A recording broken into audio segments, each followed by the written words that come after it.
Hey guys, Redneck Mini 14 here, and this is going to be part 2 of my classy AR-15 build.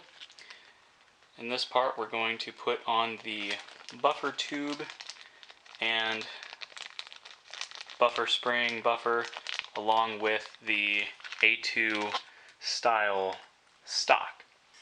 The first thing you want to do is take your buffer tube, this is the A2 A1 style buffer tube, just spin it, put it in there and spin it till it goes all the way down, just to make sure that you have a good fit, and this one will have a good fit.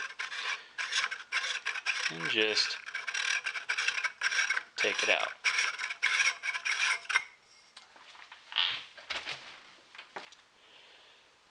Next, take your buffer detent and spring, just put it on in the hole. Next, take your buffer tube, just twist it on a little bit. I'm going to put a little blue Loctite on there just to make sure it stays. And you just want a little bit on the threads, not much. Now just turn the buffer tube.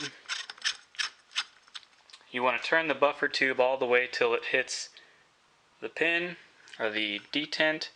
You want to push the detent down and twist it on the rest of the way.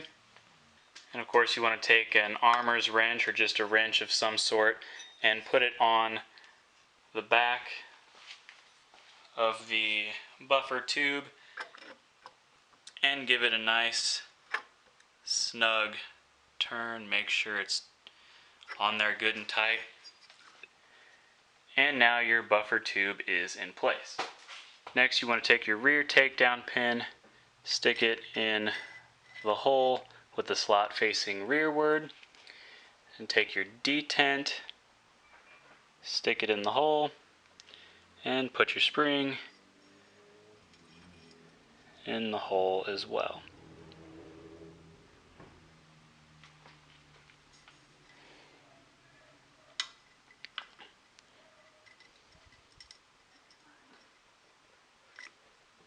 Next, you want to take your spacer for the A2 buttstock, just stick it on the end here, and then take your buttstock and slide it over.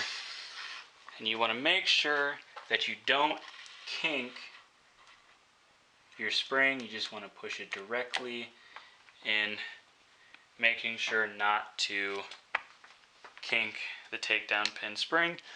Next, you want to take your screw for the buttstock, stick it in, and screw it all the way in.